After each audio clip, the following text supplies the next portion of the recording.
The off season from a psychological standpoint, there's been times during the off season where I've gone to the pool and sat on the pool deck and I'm like, I'm not getting in, and just turn around and walk away. Like nothing should be. That's every day.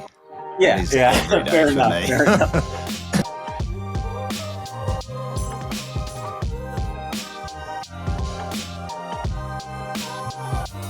Welcome to Fuel In Sessions, the podcast that delves into the science of nutrition. Powered by Fuel In, the AI nutrition app that makes nutrition simple, personalised and adaptive for anyone who exercises and wants to improve their health and their performance. We're going to share expert insights, training tips, strategies, and hopefully some laughs along the way so you can fuel your best and reach your full potential. I'm your host, Scott Tindal, and today I am joined by Maddie Hanson and Ray Harris. Guys, how are we doing? Yeah, all good. Thanks for having us on. Thanks, Maddie. Ray, how are you doing? Yeah, I'm really looking forward to this chat. I mean, the off season, the flexi season, and how we manage that. It's a big chat. Yeah, look, it's a big show talking about the familiar topic of the off season. Yet I want to narrow it down to specific questions, and I think that's a big part of this, and give some actual takeaways for listeners to think about.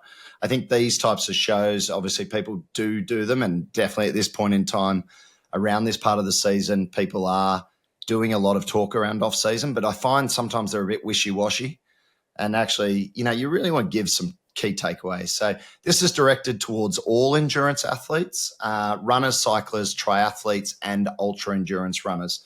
We're going to leave out strength and team sports for this conversation, although, some of the points can obviously be taken into account for those types of athletes as well. But I do want to preface that. Probably a really good way to start, Ray and Maddie, is for me just to do a quick intro on who you are, just so everyone knows sort of your background. So Ray, triathlon coach who's built her career around helping athletes perform at their best without running themselves into the ground, a key component. She spent nearly 4 decades racing and in the past 15 years coaching across all levels of triathlon. She believes recovery isn't just about taking a rest day, it's about understanding your body, balancing stress, and creating space for real progress. Ray is a level 2 USAT triathlon short and long course coach, graduated with honours in human movement and sports science from Ballarat University in Australia, a fantastic university, Ray, and has competed at the World 70.3 Championships 6 times and won it at the age in her age group in 2016. Through her coaching expertise, Ray has helped build Humango. Humango is a science-backed, human-guided AI training app that provides practical, real-world experience to help athletes stay strong, consistent, and injury-free as they train to achieve their goals. Ray, it's a pleasure to have you on. And now, Maddie, you probably don't need the introduction because I'm sure a lot of people know who you are as well, given your prolific sort of racing career. But I will give you a shout out and say a former professor of exercise science who went full time in the sport of triathlon in 2015. That's probably something that a lot of people don't know. When he walked away from the classroom, he started his coaching business, MH Racing. Matt has used his educational background to help guide the UESCA Triathlon Coaching Certification Program, as well as served as a consultant for the development of Humango. And Maddie, you're obviously still a pro triathlete and still racing and running bloody fast. Again, pleasure to have you on the show. Yeah, great to be on. Right. Well, let's kick it off because I think, a lot of people come to the off season and they're like, beauty, off season, no training. Yet, is that the right approach? And I've been guilty of this. I've done it in the past. I've done like a marathon or a 70.3 or something like that. And I'm like, God damn it, I'm taking time off, completely detrain, start training again. It feels like I'm starting all over again. And it just feels like you're back at baseline when you do that. And in theory, you think taking the time off is a really good idea.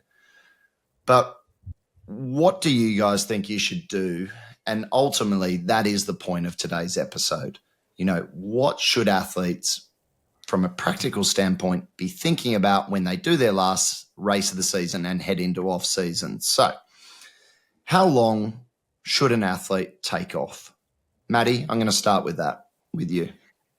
Yeah, I mean, I think the biggest thing to keep in mind here is that we can look at it from a physiological side of things. We can look at it from a psychological side of things, and both of those might have a very different answer. When we get to the end of the season, if it's been a long year and we're kind of getting to that burnout stage, then the off season from a psychological standpoint, I mean, if it's like pulling teeth for you to go to the pool, like there's been times during the off season where I've gone to the pool and sat on the pool deck and I'm like, I'm not getting in, and just turn around and walk away. So drove all the way to the pool, didn't get in. Nothing should be. That's forced. Every day. Yeah, that is every day for me. Fair enough. I mean, nothing should be forced in the first week or 10 days afterwards. I think it's important to move the body, but for the first week to 10 days, it should be, I'm doing this because I want to, not I'm doing this because I have to. Okay, so you're saying 7 to 10 days as a relative, which, most people would probably hear that and go, wow, 7 to 10 days is all you're giving me. But I think it's a really good reference point because, based on the science, that appears to actually be supported, doesn't it? Yeah, I mean, that's where I kind of get the initial 7 to 10 days. That doesn't mean we're going back into a 30-hour week at day 10. But maybe we'll have 7 to 10 days of little or no structure at all. Then we start to sprinkle in, okay, maybe this week our goal is an hour of something a day. You choose. And that's week 2. And then week 3, we start getting on a specific program. Yeah. And Ray, from your perspective, do you ever tell an athlete to take time off completely after their last race? Oh, yeah, absolutely. End of the season, it's the one window of the year that we don't have a goal, to be driving towards. So, and I think, it depends on the athlete, what their season looked like, what distance they race, what the progressive load of the season was like, that chronic loading and deloading cycle, and how they've come out of that. As much as, and reflected, as Matt said, in the physiology and the psychology of the athlete. It can be 2 days, it could be a week, but that range of where you just need to stop for a moment, take pause, and kind of celebrate and have that, that absolute downtime without that movement stimulus, knowing that the movement stimulus is so important so that we don't lose the benefits of the physiological training. And that we're sort of taking care of the psychological part as well, that we're refreshing ourselves with some novel stimulus, changing the training, as Matt alluded to there before. And so it depends, it depends on the athlete, how long the season was. And, where I live, I'm in California, the season is really long. And often I'll get to the end of the season and it's like, just give me 4 or 5 days. Don't talk to me. I've had enough. But I get to the end of that 5 days and I'm craving something. I'm just help me move. Tell me what to do. Yeah, I think fair point. There, you want to be chomping on the bit. You want the athlete chomping on the bit to get back on it before you start kind of getting into that absolute structure again. And it does become, I that resonates with me certainly, where you miss it. Whether you want to call it an addiction to it, and certainly some friends have described that recently. They're like, I think you're a bit addicted to it. But, it's that you want to get back on the bike, isn't it? You want to go run, maybe sit on the side of the pool and dip your toes in. But, I think it certainly resonates with me. And that time off, even though it's very short, is crucial. Now, Ray, with those days that you suggest taking off, are you saying do nothing? Or are you actually sort of instructing them, hey, I want you to walk, I want you to go play volleyball or whatever it is? Are you saying, hey, just lay on the couch? I'm saying if you feel like going for a walk with the dog or going for a lovely walk in the park with your partner or your best mate or playing a game of, kick around basketball or whatever, do that. But don't worry about that having an objective that's connected to your New Year's goal. There's a complete disassociation, switch off from that, and have that mental reset. One of the questions I get from athletes, I'm sure a lot of athletes are thinking about this, is like, well, what's the rationale? What's the rationale for not taking extended periods of time off and doing nothing?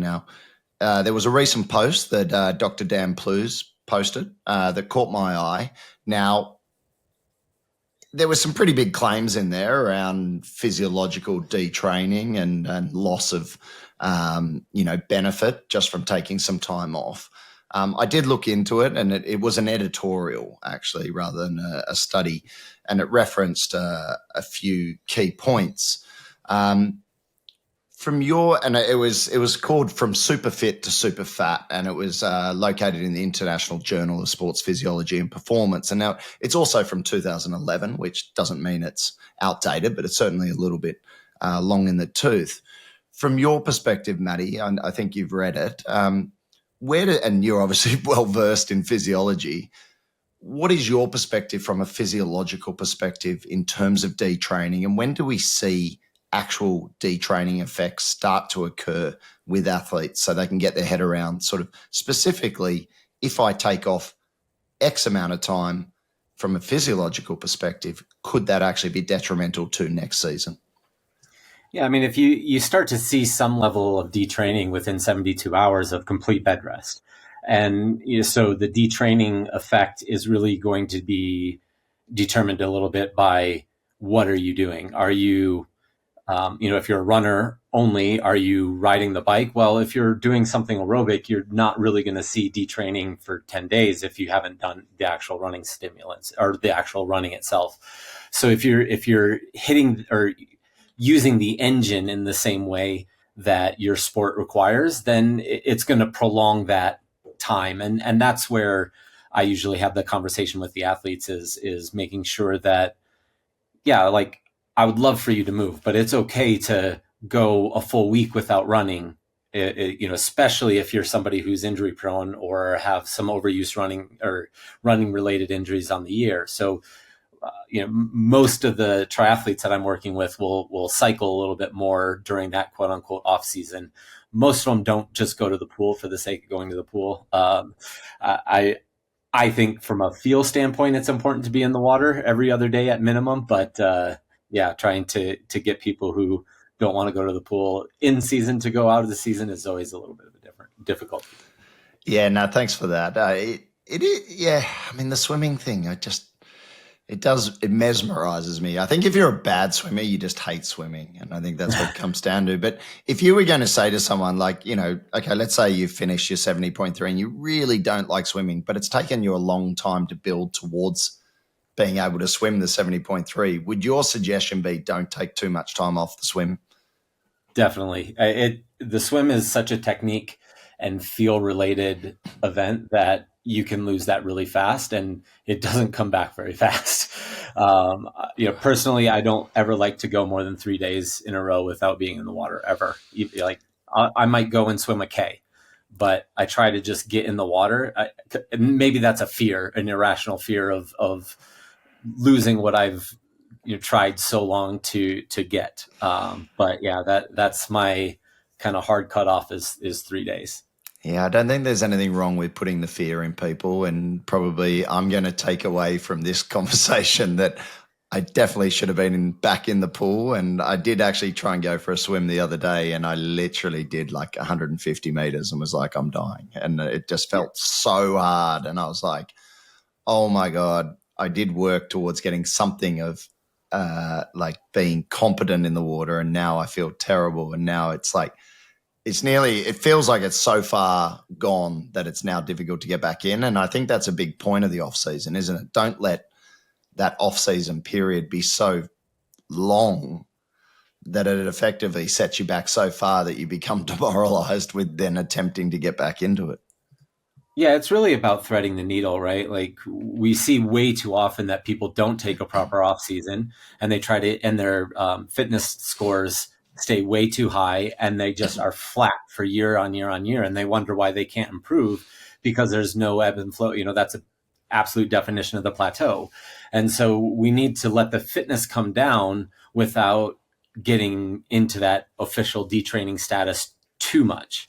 A little bit of that is okay, but we have to lose some fitness without getting into all those negative things that Dan was talking about in that post.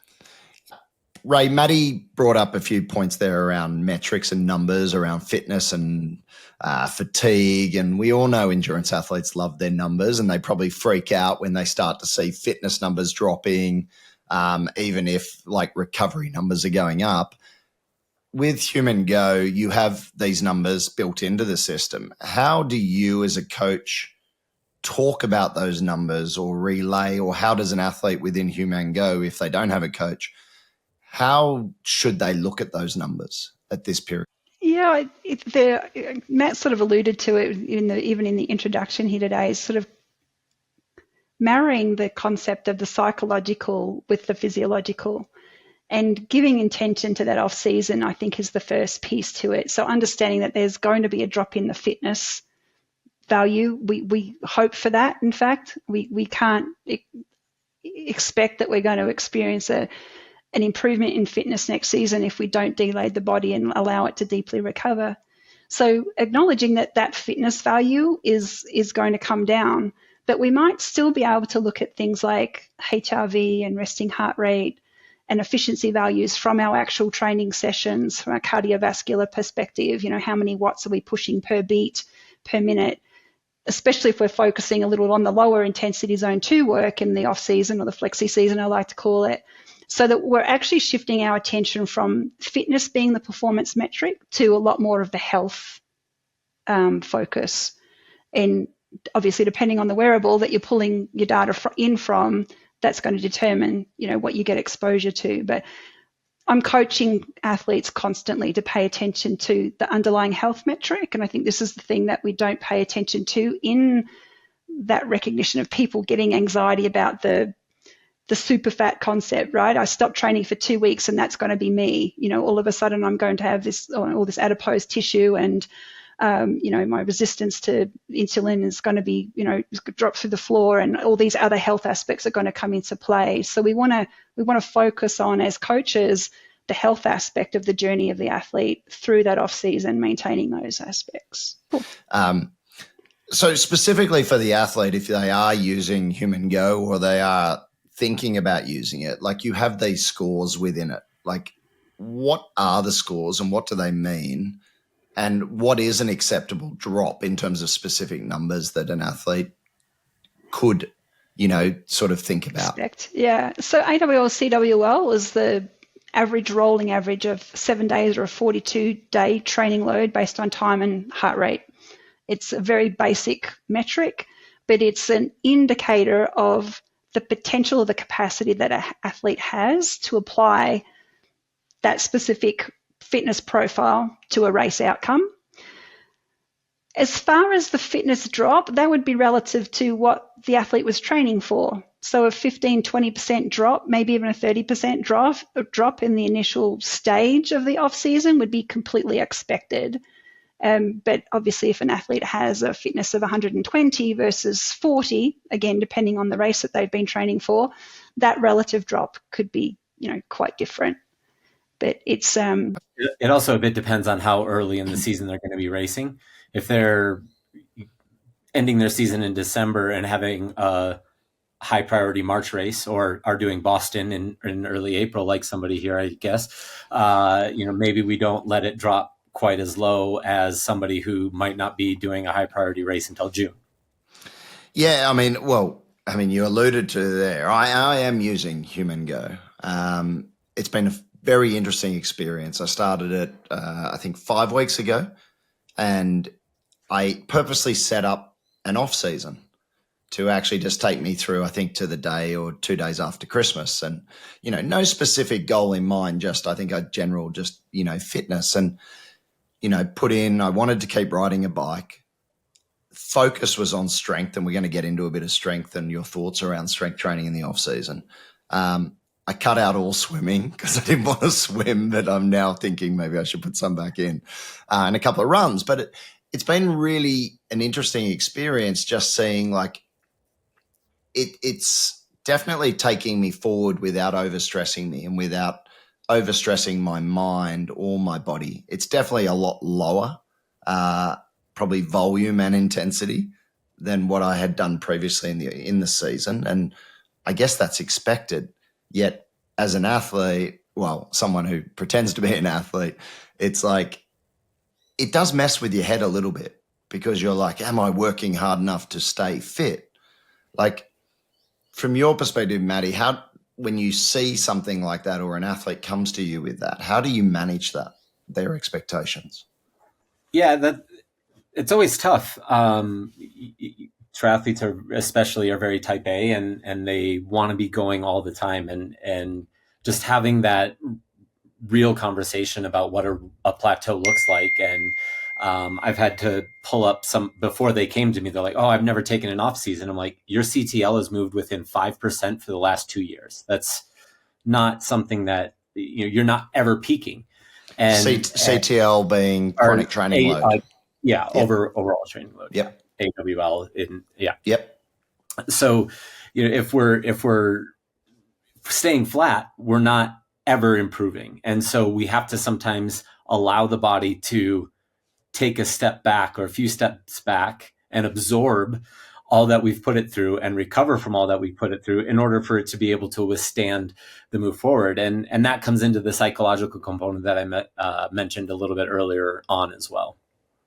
Yeah, no, I think it's funny when you say that because, like, we have the same conversation with Fuel In, and it's like, an athlete will be talking about body composition, for instance. And, you've got this dichotomy, don't you? You've got the athlete who is super lean all season, and they're like, actually their focus in the off season could be actually putting on a little bit of weight, putting on some body fat, hopefully putting on a little bit of muscle at the same time. Explaining to someone, if you're actually going to put on some lean muscle, you are probably going to put on some fat at the same time, unless you're on anabolic steroids, which, God forbid anyone, is using, and we don't want that using. So, them accepting that type of athlete needs to actually recomposition and actually gain weight. That's an interesting conversation. Then you have the other side of it, isn't it? Who all season they've probably struggled with their weight. They realize it's something that potentially is holding them back from a health and a performance perspective. And it's like, okay, off season, this is your time, because during the season, you're working really hard to try and improve your fitness.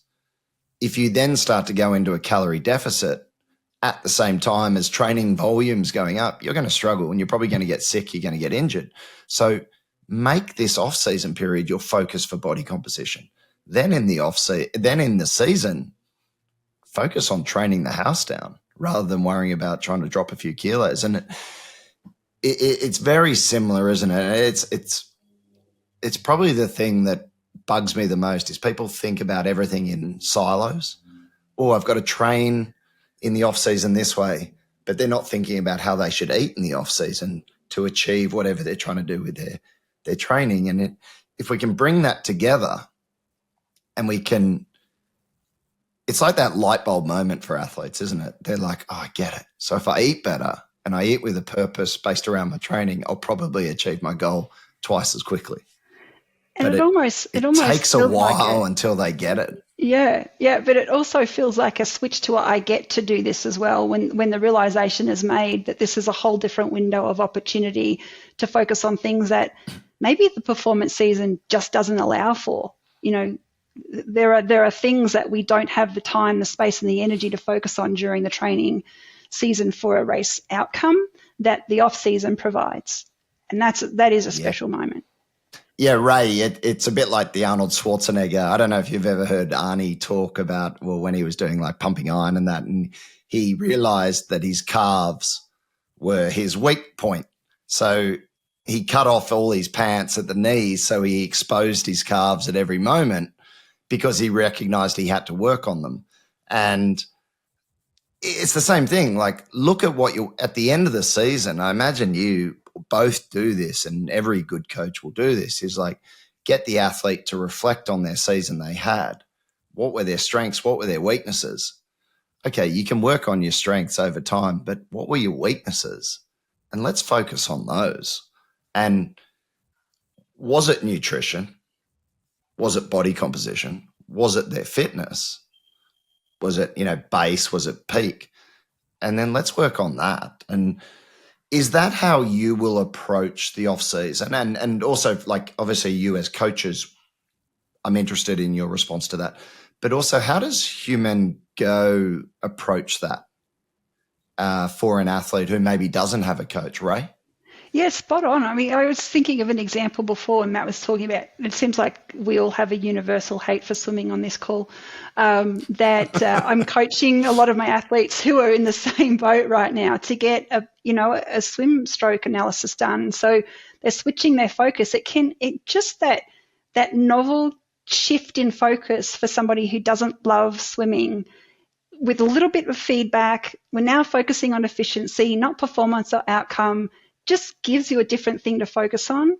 But it's also taking what we've learned from the season and applying it to the off season. So come the springtime, we can start loading and we have a more efficient swim stroke. Whether it's swim, bike, run, it's all the same. It doesn't matter the sport that you're looking at. In Humango, you can add an off season goal. It could be very performance oriented, increase VO2 max, I would think was a classic. Small doses of VO2 max regularly, choose your sport, off to the races. Or actually, I really want to build out my zone too. I look at, and on reflection, this season, I didn't perform too well in that space. I really want to lean into that. So I can pick the focus of energy system and sport, and then I can build my entire off season around that. It's very flexible. Yeah, I love that. I love that it gives the opportunity for the athlete, whether they're coached or not coached, they can actually say, I mean, I guess there's always the danger there, though, isn't there? The athlete goes, they finish the season, they're very fit, and they're like, well, I want to increase my VO2 max. Maddie, from your perspective, how do you think about that?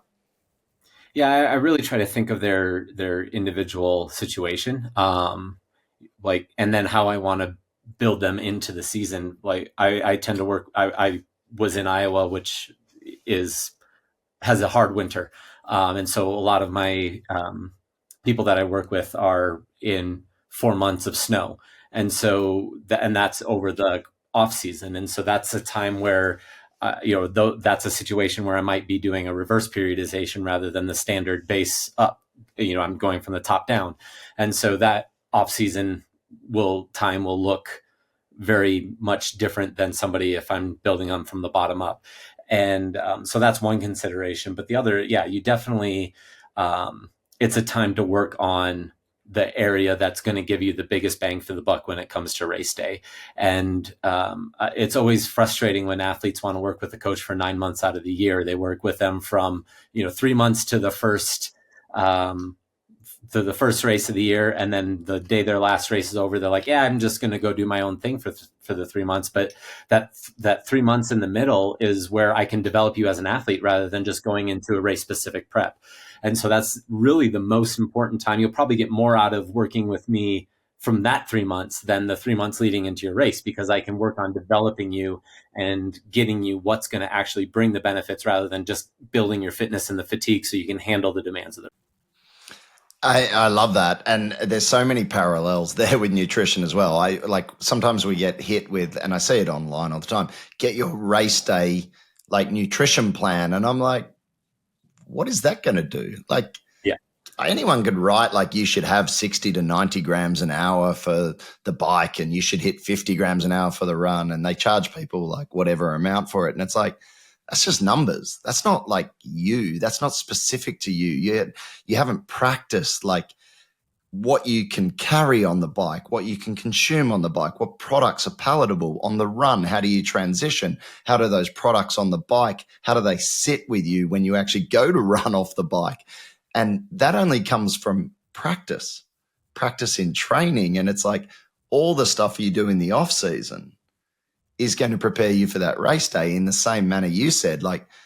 All the things that you guys are going to coach them on in the off season is probably going to have the biggest bang for buck rather than, that little build towards the race. And again, it's light bulb moments, I think. And if I was going to give a takeaway to an athlete, really listen to that, because the off season is potentially that period of time where you can work on your weaknesses, reconstitute whatever it is that's been going wrong in the season, and actually develop that, and develop it with or without a coach, depending on what your budget is.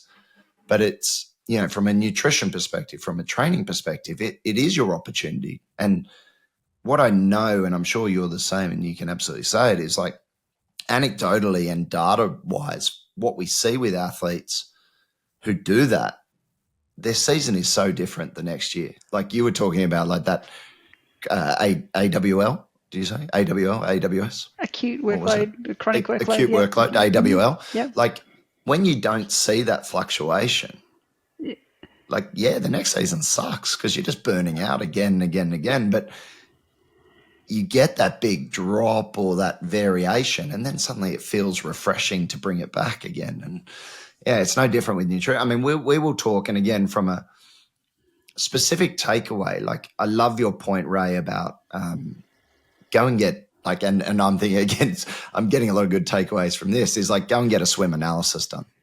Like go and get your stroke checked and actually analyzed, because it will, like me jumping in the pool again and again and again, it's just like beating my head against the wall. It's like, get your technique checked out and then fix it. Yeah. Maybe same with running. If running sucks, like Maddie, you're an amazing runner. Like I'm sure you both have athletes who are terrible runners. Go and get some run coaching. Like I love that book, and not that I love the book, I love the sort of philosophy of the book, Born to Run. I don't necessarily advocate going and running barefoot to anyone. Yes, we all probably went through that as coaches, and we're like, yeah, you should go and barefoot run. And then they all end up with stress fractures in their metatarsals and things like that, or drop metatarsal. But I love, there was a quote in it, and it was about like everyone who plays sport, they get coaching, tennis coaching, golf coaching, swim coaching, bike coaching. Does anyone ever get run coaching? No one. Everyone just thinks they can run. It's a bit like nutrition. Everyone eats, so everyone thinks they can be a nutritionist or a dietitian these days. But like, what's your thought process behind run analysis and run coaching? Do you think there's value in that for individuals? Matt, I'll ask you first because I know your running is pretty spectacular. Yeah, there's definitely value in it. You have to get somebody that's not going to give you a textbook answer, though, because we're all physiologically so different. And even if you just look at height difference and take mobility out of it, like just, you can't, like, there's so many articles out there that say, here's your cadence per minute. And I get comments on this all the time. I literally finished the world championship a couple years ago and ran a low 230s. And somebody came up to me, is like, I would love to fix your run form. I think we can find another minute there. Like, I just lost 15 minutes on the bike and had the fastest run of the day, but you want to fix my run form? Thanks. Like, go away. There's so many people that think they know because they read an article on Runner's World, and that's the problem. It's not, there's no perfect way to identify the experts out there. And so it's all what people say. And so finding the right person to do that. And I guess my little piece of it, if they're saying, if what they're doing is commenting first on where your foot hits the ground or how your foot hits the ground, run away as fast as you can with the exact same stride that you came with. A proper run analysis needs to start with mobility, start in the hips, and then work its way up and down. But yeah, spot rant on. over. Yeah. No, interesting. Actually, I will ask you on that. So, and obviously I have watched your run. You've got a very long stride. If I record, you do heel strike when you tend to run? Depends on the pace, but often I do, yeah. So again, from putting my physiotherapy hat on, you look at some of the ground reaction force sort of data, and a midfoot strike will reduce rate of force production through the knee, but increase rate of force production through the Achilles and the calf. Is one better than the other? I guess if someone's got knee pain, maybe moving their foot strike could be advantageous. If someone's got an Achilles problem, and I used to see this all the time, people would move to because, as you said, the expert told them to go, oh, you need to go 4 foot. And suddenly they blow their Achilles up, and you pull them back to a rear foot strike pattern, and they're like, oh, my Achilles pain is gone. It's like, there isn't one size fits all. From your perspective, Matty, and you mentioned about foot strike, and you would tell someone to run away, just what is your thought process around foot strike mechanics? Just for someone because there are plenty of bad runners, I'll put in inverted commas. They look bad, but they're actually quite efficient. Where do you Yeah, sit on it's that? it's not about the foot strike. It's about where the foot strikes in relation to your center of gravity. So if you're getting out, if you're heel striking and you're out way ahead of your center of gravity, yeah, that's going to cause a whole lot of eccentric loading. But it's possible to quasi heel strike in a good relationship with your center of gravity. And if you go into it looks like a heel strike, and then you go into very super slow motion, and it's very much a mostly flat strike, and that's totally different. So to me, it's much more important where they're landing in relate and what their center of gravity is doing while they're landing. Yeah. Yeah, no, I love that, and actually, it's I know. Well, Daniela Reef is part of the Humango team, and I was talking to Danny about this, and she was saying how much she struggled with some of the super shoes because they're very much a forefoot to midfoot strike pattern, but she's actually a bit of a rear foot striker. Now, again, to your point, people will be like, I'm sure some dickheads have gone up to her, much like they commented on her having a glass of red wine before the World Championships, going, "Oh my God, I can't believe you do that." And it's like, she won 5, you idiot. Like, I think she's okay. And it's the same with her mechanics. Yeah, and I'm sure people have said to her, "Hey, we can fix your run mechanics," like during her career. And it's like, I think it works. It's okay. Yeah. Like, she's doing all right. And so I think to your point, and it's individualized, isn't it? It is individualized. But I think your really good point there was center of gravity. Again, it's good point. Ding. Good point. Center of it's all right. It's all right. Center of gravity and relationship to foot strike is probably what an athlete could take from this and think about. And if it is something that they're that overstriding and their foot strike way out in front and they suffer from knee pain, yeah, it could be worth actually getting it looked at. Ray, do you have anything to add to that? Oh yeah, it absolutely, just layering that concept of specificity, understanding the movement patterns that an athlete has, range of motion, stability, get the movement screen. It's a great time of the year to do that as well, because having PT and a bike fit, review all of that, because all sorts of things blow up over the season. We're pushing ourselves for performance, often for efficiency, but through that loading and chronic load that we carry over the season, these things fall apart. The wheels fall off, and we've got to put them back on and retrain. And I think this is actually the time of the year to do that. Yeah, I love that. Let's shift the focus a little bit and talk about strength, because it's really interesting now. Been in the endurance space, triathlon space since 2017. And at the time in 2017, talking about strength training, it was like, you're just a rugby guy or an ice hockey guy or something like that. Like, you don't know anything. And now it's like full circle. Now everyone's lifting heavy, and I put in inverted commas heavy because it's relative. But where do we sit with, and talk about true strength training? Where do we sit in this off-season period to not take away focus from things that athletes have built up over the season, whilst also maybe having a shot at developing some increasing lean mass, but also developing some true strength? How do you each individually approach that? And how does Humango approach that? Ray? Again, on a very individual basis. I emphasize strength training all the way through the season. So it's not like I put more emphasis on strength training in the off season. It's just that the specificity shifts. So rather than, and again, we talk all different level of athlete and different distance of athlete, but generally speaking, if it was say that in the performance season, there's a couple of gym sessions a week, high reps, pretty low weight, functionally oriented, swim, bike, run focus, total body orientation. In the off season, we're looking at maybe 3 sessions a week. So restructuring the week to allow for a different kind of recovery, increasing weights, lowering reps, and applying maybe what we've learned from our movement analysis and, some of the underperforming aspects of our season to that, program.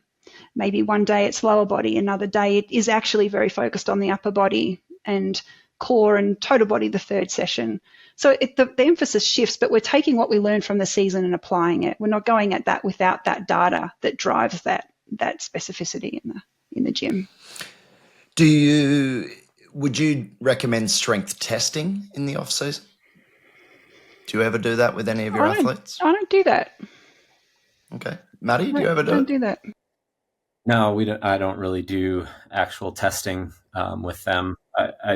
From my perspective, if you look at the compliance of swim, bike, run, and strength as the season wears on, most athletes' compliance for swim, bike, run stays about the same, but strength starts to get a little bit lower and a little bit lower. And so when you get into the off season, I really challenge them to flip that, prioritize strength. I use the saying, and I don't think it's true, but Confucius say you can't shoot a cannon from a canoe.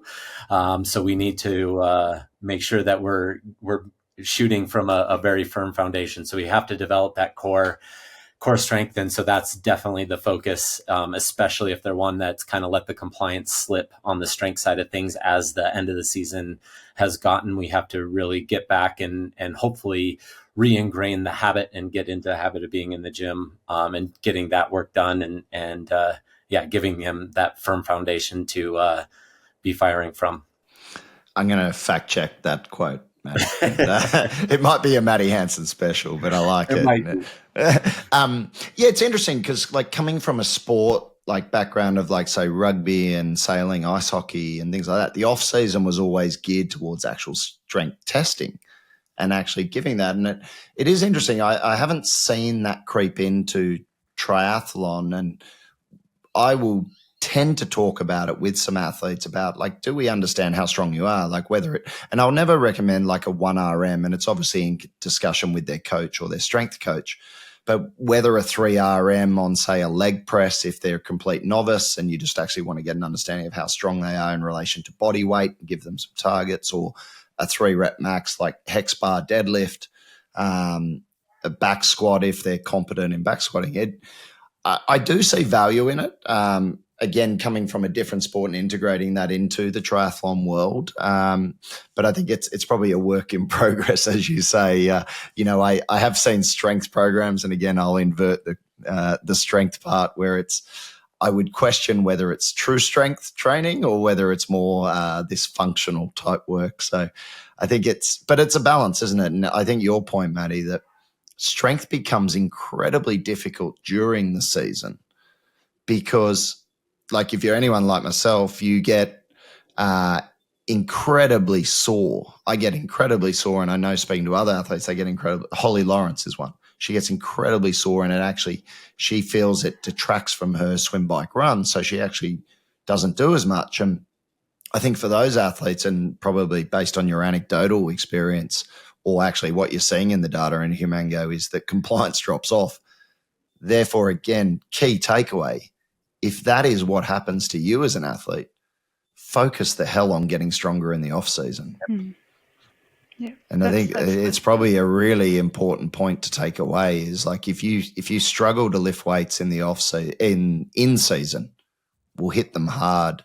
And maybe, as you said, Ray, it's instead of maybe 2 days a week in season, you're actually 100% doing 3 days a week of really good quality strength work. Do you have any favorite sort of exercises that you recommend? Like I mentioned, like, leg press, hex bar, deadlift, back squat. Do you guys have any sort of go-to exercises you recommend to athletes? Again, it's an individual thing, because where we see the athlete break down over the season is so different. Like a strong runner that's been running for decades versus somebody who's new to the sport and is upping their distance is going to experience that in a very different way. So what we're bringing them back to and what we're repairing and trying to rebuild is going to be different as well. There's always the compound lifts, the classic back squats, calf raises is awesome for most triathletes because the lower leg gets weak. We just don't focus on building the strength of the lower leg. But yeah, it's always going to come back to the specificity of what the athlete needs. I'm glad you said some specifics there, Ray, because I was going to call you out and say, come on, give us some actual Give us some We exercises, want to Maddie. describe. You've got the heads up now. So what like, and I get it. Like there is that specificity, but again, for athletes to take away, and if again, work with a strength coach. If you're a novice, don't go in the gym and just suddenly do a deadlift or a back squat. Like get some coaching. But if you had to pick two really good exercises to build lower limb strength, what would they be, Maddie? If you were just picking I two. like to. I mean, I like to. I said something about starting from the core, and I like to do a lot of multiplanar type movements. So, it, like even just carrying one arm really heavy, one arm or starting with two arm carries, and you walk Farmers if you're walks. farmers Oh, walks, awesome, and awesome starting exercise. with one and then going down to just one arm, and or starting with both and then going down to one arm, but not letting you hip hike, and really focusing on proper mechanics. Things like that are really going to help you build stabilization, are going to do a world of benefit, obviously from the or the force production, but also your ability to just sit in aero all day long or not break down over the course of a marathon. I think those are important types of activities.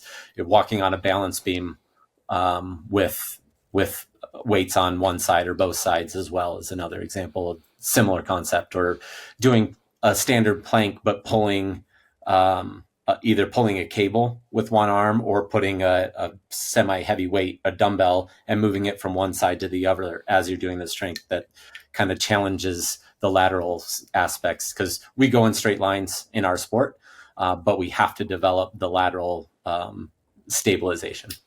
Yeah, I love that, and something like the farmer's walk. It's such a, I guess, what's the complexity of the movement is very low. As long as you know what you're trying to achieve and just hold You on to don't the have to be dumbbells, you don't have to be very, skilled. So it's a great recommendation for anyone and it builds grip strength and overall upper body strength and stability. So yeah, I love that as a starting point. And I think obviously, as you both mentioned, the experience of the athlete in the weights room does play a huge role, and safety is paramount. So that's good. Okay, so that's strength covered. Some really good takeaways there.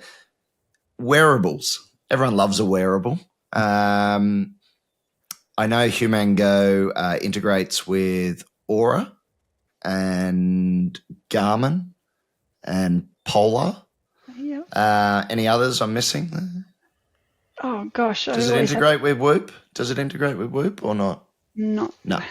Okay, so just we even talked about those three. Like, what are your thoughts on wearables from a high level perspective, and how does that relate to the off season for the athlete, Matty? My thoughts are on wearables, or what are you wearing them for? Data is good Excellent, as long excellent. as you know why you're gathering it. And I think that's why a lot of companies and concepts tend to fail, is because, we can give you this data, but they don't give actionable a means of actionable insights. And I've been talking with Eric and Ray and the development team on that, on ways for Hugo to give that. That's, to me, is going to be such a benefit of AI, is being able to gather all of the data points and scrub it and give meaningful data based on all of them combined, rather than just, your HRV is this, your blood sugar is this, and looking at those data points in silos, but having the ability to have the knowledge kind of put onto the Humango platform and give you actionable insights. Because without that, it's all noise. Could not have said it better. Honestly, Maddie, like, understanding why you're wearing it, but also if you are going to wear it, do something with it. Yeah. Like, I think the number of people who their HRV is like bottomed out, their heart rate is super high, way above their average. And it's like, did you stop training? Nope. Now, I will caveat that with that HRV and the measurement of HRV, I'm still very questionable about. I would rather them use subjective ratings like, how do you feel? How is your energy? Things like that. Put it in context of, did your baby cry all night? And is that why you had a shit sleep? Or, like, and then you actually start training. You're like, I'm actually okay, as opposed to I had a terrible night's sleep because I had a raging fever and I feel sick as a dog. And so, it's funny, the wearables game, isn't it? And we've held off on this in Fuel In specifically for the reason you highlighted then, Matty, is like we can pull in the data, show, the three metrics I would show from that would be HRV, resting heart rate, and sleep hours. Yeah. Now we can show those, but it's like, what does that mean? And what does it mean to training? But most importantly for us, what does it mean to nutrition? And what does nutrition mean to it? And how does that ecosystem, what does it mean to the athlete? Because just a bunch of numbers, it doesn't give much. And the average person doesn't understand even what those numbers mean. So and I think oftentimes it comes as self-fulfilling prophecy. If you kind of know what you're looking at, then, my HRV says I'm going to have a bad day. So you just let it be an excuse for having a bad workout or something like that, because you really don't know how to use it. You just know that one number was off one day and so I think it's great. We're getting better at accuracy for one, in measuring that, but also the education around that needs to be improved in order to really use that as a guiding metric.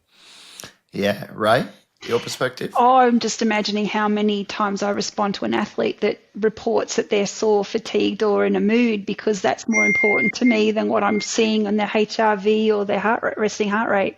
I want to know how that athlete's actually feeling. And by having to check through those 3 quick questions, they're being forced to pay attention to how they're feeling. So the data is really key.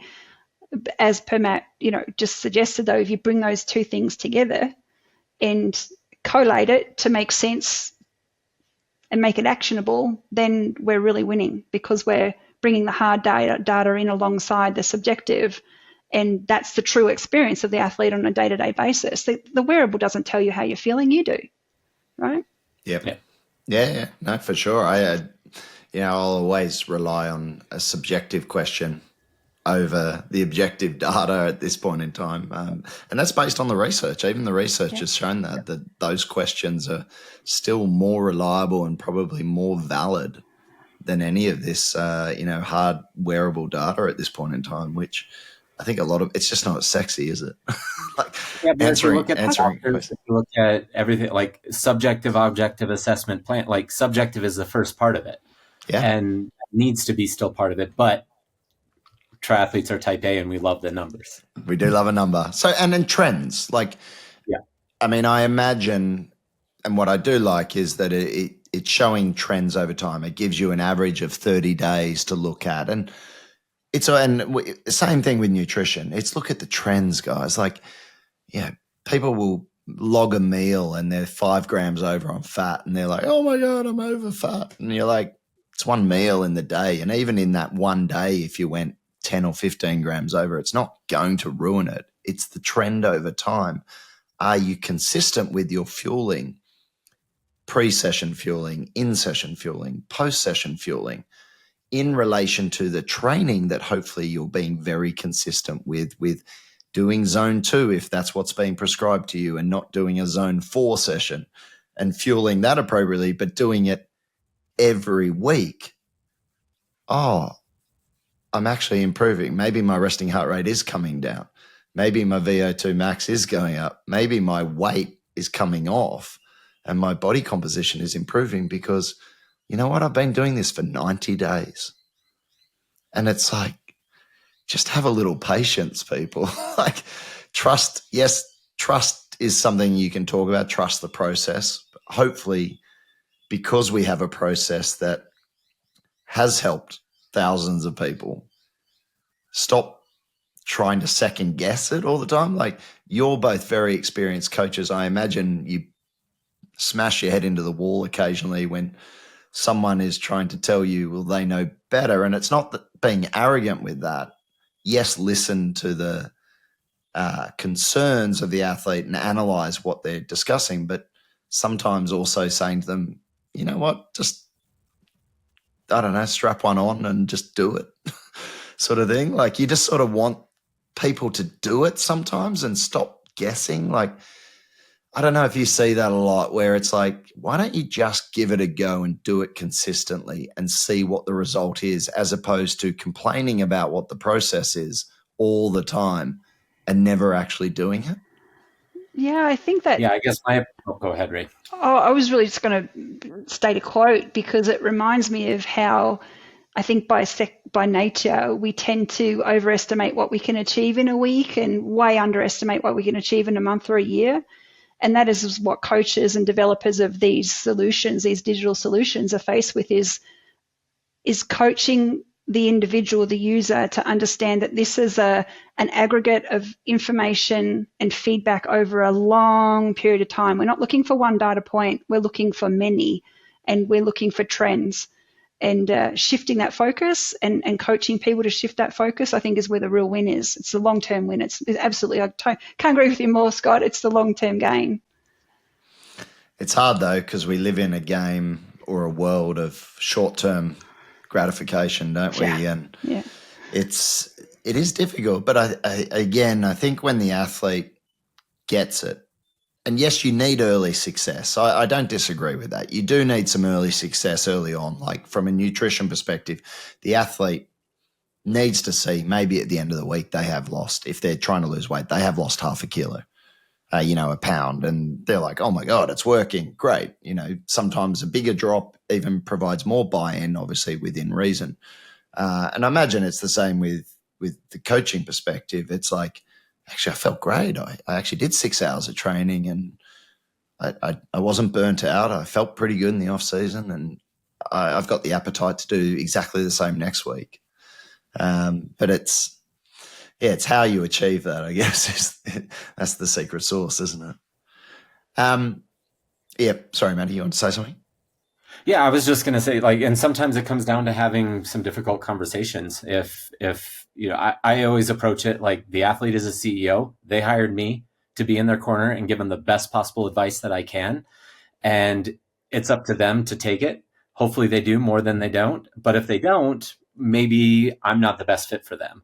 And yeah, I'm there to support them, and I'm going to do the best job that I can for them until they tell me to stop. But if like you're saying, if they're not trusting the process, we're not really doing each other we're not in a good working relationship. Yeah. And I think that's a really good way of thinking about it, isn't it? It's like, I often have that, like, it's the hard conversation that brings the best results. Like if you're constantly just saying, oh yeah, no, you do that. Like, do they get the result they actually want? Or does that athlete actually want to be told, like, just do this, let's do this and let's try something different and see what the result is. And if they walk away, they walk away. I mean, you can't solve the world for everyone, and that is fact. There's going to be personality differences, and that I think depending on the type of person, I think that's a big part of where, certainly from a Fuel M perspective, and I imagine from a Humango perspective, I think it's where we can develop things, is trying to understand an athlete's persona. Do they respond well to criticism, or do they respond well to praise? And I think, like, from a nutrition perspective, that's a really interesting sort of perspective, because do you feed back to them, hey, you haven't been hitting your protein targets, and it's a negative, and that encourages them to do more? It's like, oh, you're doing really, really well, like, let's try and do a little bit better. Now it's the same message but a different approach. And I think when we can get into that psychological profiling of an athlete and identify them from a nutrition perspective, from a training perspective, I think then it's making real leaps forward. It sounds like right? you might have spoken to Drill Sergeant Hugo at some point, or no? Because we have a Drill Sergeant Hugo.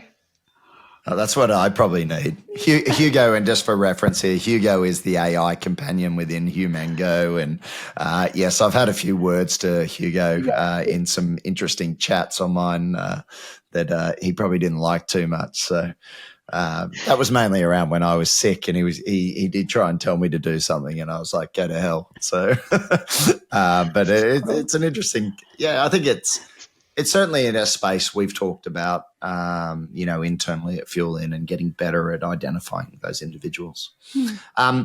I know I've taken a lot of your time. I'd love to leave the listeners with just a couple of key takeaways around some big food events. Now, Thanksgiving is coming up. What's the date on Thanksgiving in America? I should know this. Last Thursday of November. Last Thursday of November. There we go. Okay. So it's coming up. It's a big deal. Having lived in Boston, it was a big deal. Awesome event. And obviously Christmas. What 3 things, specific things, would you tell your athletes to do at these big food events? And let's make it specific. They're all on a desire to improve body composition. They all want to, their target is in the off season to maybe drop a couple of kilos of body fat because they recognize it was impacting negatively their health and performance throughout the season. What 3 sort of key, nice little takeaways would you recommend? Ray? Oh, I knew you'd ask me first. You bugger. Give me one. We'll go one for one. Ray, you go. Matt, all right, I'll go. That's fair enough. All right, good deal. I would say control the controllables. Understand what you can control within your stable. So what does that look like specifically? For me personally, knowing what my macros are. So fueling properly around whatever activity that I'm doing in the off season is critical for me. So I'm making sure that I'm going in fueled if I need to. I'm taking care of, my training fueling, and I'm recovering well with whatever post fueling Fuel In is telling me I should be paying attention to. So I'm not turning up to these social events. It's like you call it Thanksgiving, and we've just come out of Halloween here, and that's craziness. There's all sorts of social events between here and the new year. I mean, every time you go out, you're in some sort of social setting where, what do you call it? What's the event? The big food event? It's like a race. Prepare for it, right? Prepare for it. No, don't go in hungry. Don't go in underfueled and underhydrated. Don't go in feeling like you could rip the arm off the person next to you. It's just not the wise thing to do. If that's your goal, then treat it like a race. Yep, I love that. It is something I have explicitly said to athletes of don't go into the event hungry. Eat something before attending it to try and go in. So that's a great one. Matty? Yeah, that was going to be my starting one. I would also say, it's all right to try something that you might not normally be a part of your diet, but it's not rocket science, but it seems like it has to be brought up every time. But moderation is a key thing, right? It doesn't have to be an American size portion. It can be a European size portion, and that's okay. Yeah, I love that. My one will be, if you are going to drink alcohol, drink clear spirits. Opt for a tequila and soda over a rum and coke, and your head will feel better, but potentially your waistline will as well. I'm not encouraging athletes to drink. However, it is a reality of Thanksgiving and Christmas, so that's what I will tend to recommend. And just as a bonus on the alcohol conversation, definitely try some of the non-alcoholic beers. And for every beer you have a non-alcoholic in between, because they're bloody good these days. They really are. And it is definitely something that you can shift the focus. Socially, you don't have to be awkward. You're still having a beer. There's not so much of that anymore, the pressure to drink. But if you want to have a beer in your hand because it's just you want to have a drink in your hand, they're very good options to do. Ray, your second one? I'm going to pick understand your relationship with food. So, and that's, it's so different for all of us. For some, it's maybe not a very healthy relationship. It's a very serious conversation. Have someone in your corner you can talk to, and a coach that can, get you through those more tempting, big food events. I just love that we're calling it a big food event. I just can't help but think of this as a big thing that we're preparing for. So for some people, clearly it is a big thing. Don't think like you can do it alone. Yeah, I love that. And I think, unfortunately, in the endurance space, we certainly see it at Fuel In. There is a lot of disordered eating. Thankfully, what we're doing with Fuel In is hopefully educating them on the value of food and fuel and how it actually can maximize their health and performance. Yet, to your point, Ray, if you are one of those athletes who does have some identified disordered eating or an eating disorder, the off season is a wonderful time to reach out to a professional to seek help, and seeking that help will only do you benefit with your athletic training, with your health, and everything else. So, yeah, I think it's a really good takeaway. Maddie, point number 2 for you. Yeah, to me, when you say no to everything, like it almost makes you want it more. So don't. I think going in with the idea that you're going to say no and um, skip the entire meal and just kind of be there and think that you're going to be able to smell everything, and like that's not the right approach. It's also kind of like you mentioned, like the awkwardness around alcohol, that'll probably be a lot worse, especially if you have a grandma or mother there that spent all that time cooking and whatever for you. So yeah, like go in with the plan. I think I've heard the average Thanksgiving meal is for the Americans is 2,000 calories.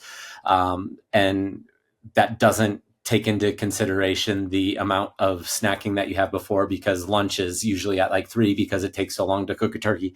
And so you're snacking from noon when you start to get hungry till 3 when the meal actually comes. And then you have dinner, which is leftovers from the meal before. And then you have pie later on. So just have a plan when you're going to eat and just try to stick to the plan. Yeah, I love that. And I will follow up. My point too is actually go in with the mindset. So, like, literally, and I have actually done this, and I know athletes have done this. Actually, look in the mirror and say to yourself, I'm going to enjoy my lunch. I'm going to enjoy my food. I'm going to enjoy it with friends and families, but I'm also going to be in control of what I'm doing. And actually, it presets the mind to actually be conscious of things like portions. And if you are someone who struggles with portions, actually using that technique can be incredibly powerful, where you're not limiting yourself per se, you're just limiting the overeating. And I think that's a really important aspect to just consider, because as you said, Maddie, like 2,000 calories, people are like, yeah, but that's fine. 2,000. No, that's 2,000 calories in a single meal. It's Yes. not in a day, it's in the meal. And that is overeating. And if you are an athlete who is trying to, is one day going to completely offset the entire, plan? No, I'm not saying that either. But if you have these big food events, and we know that they're pretty consistent through the holiday season, it's like you got Thanksgiving, then you got work Christmas party, then you got your best friends get together, your friends get together, you got Christmas, you got Boxing Day, you got New Year's Eve. If all of those snowball into one, then it's an issue. And so, and when I say issue, again, I'm not trying to say that eating and all that. I'm just saying if it's specific to you and you are trying to achieve something, then these types of tips can be really beneficial. Ray, point number 3 to sign off. Maintain your regular routine. I am thinking of myself here. What works for me is to, have a workout in the morning, do my normal thing, recover well. I was going to did I take yours, Matt? Was this what you were going to say? Oh, yeah, well, maybe we can get double points here. And I was going to say the same. Yeah, I like it. Go for a workout, and for me, it's right before mealtime. That prevents you from snacking all the way up until the meal. And I'm never super hungry right after I go for a run, especially. So yeah, that might make it so you're less likely to go overboard. I like that. And also that when you exercise, and this is something about the whole just getting into exercise, when you exercise, you feel healthy. When you feel healthy, you don't tend to eat crap. And that's the big point. It is like that spiral. It's the upward spiral of maybe exercise is the kickstart to you eating better, because it just sets the brain off in that sense. So yeah, I do love that. my third one will be along the lines of control the controllables.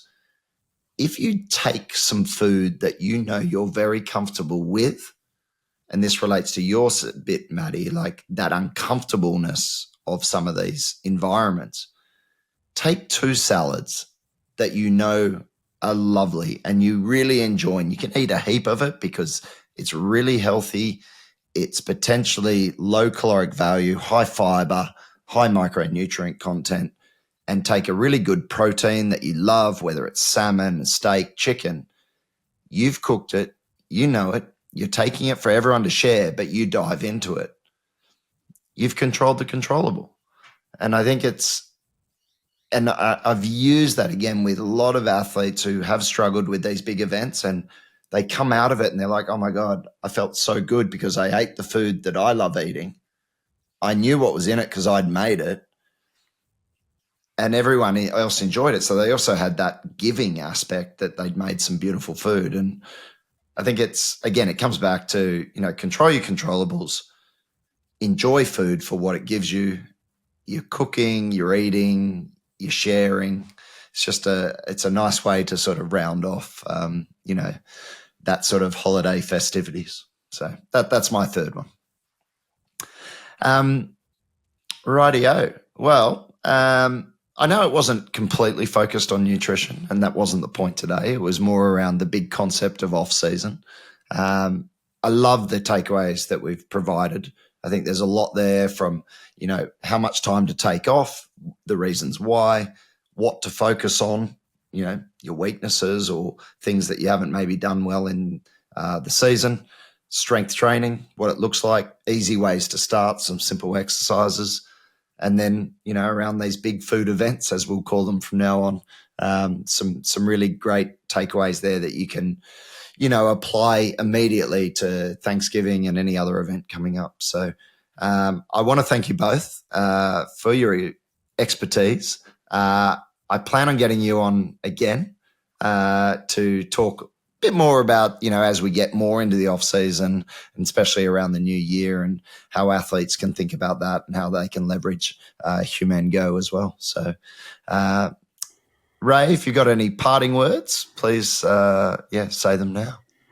I just can't help but think about the off season as mitigating the losses, but adding as much novel stimulus as possible. Like that just keeps rising to the top for me. So make it interesting, make it fun, focus on the things that you can focus on, and come into the spring with a new physiology that you can apply to your performance. Yeah, I love it. Thanks, Ray. And Maddie? Yeah, be forgiving with yourself for the first few days, especially. Nothing should feel forced for 7 to 10 days. It's about recharging yourself physically, but also making sure your emotional and mental batteries are full so you can push through the first training block of the build. Yeah, I love it. Well, thanks, everyone. And we'll catch you guys soon. Thanks so much, Scott. Speak soon. Cheers, mate.